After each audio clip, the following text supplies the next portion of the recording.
This week, our sun, the sun within us, our consciousness life, is activating the 17th I Ching.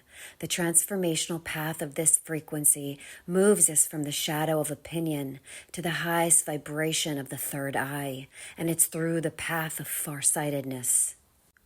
This I Ching is all about how we see and think of the world. The wisdom in this I Ching is directly connected to the 3 stages of imprinting in our childhood. The first 7-year cycle, 0 to 7, which governs our physicality. The second 7-year cycle, 7 to 14 years old, which governs our emotional life. And the third 7-year cycle, 14 to 21 years old, when our mind develops our primary thought patterns, our psychology. And this 17th transformational path is about how the architecture of our mind is built during the last teenage cycle, 7 to 14 years of age. So you can see why the shadow is called opinion. And those with strong opinions may object to that. What is wrong with having an opinion, you might ask? Why is that a shadow? Well, it's not so much about having an opinion, but being trapped by your opinions. It's about being a victim to your opinion. Have you ever noticed that we think of an opinion as if it's our own, as though it defines us, as though it's a part of our identity? We say, this is my opinion, or in my opinion.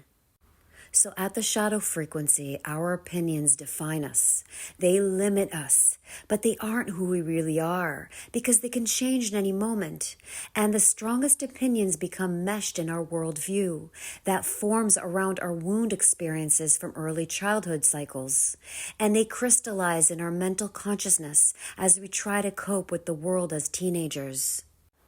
And the dilemma here helps by bringing the other half of the story. It's the dilemma of politics. By politics, I don't mean the external means of government, but the internal means. In other words, the way in which our shadow mind works. And it works by taking sides. It takes on a singular limiting view. And it does this out of our emotional insecurities. And it will even build a whole life around this wound. And this leads to the division in the world. It leads to left and right, Democrat, Republican, liberal, traditional. It leads to politics, emotional politics, sexual politics, intellectual politics. The intellectual mind is all about politics, and the political mind is always the defensive mind. It has an investment in feeling safe based on an opinion.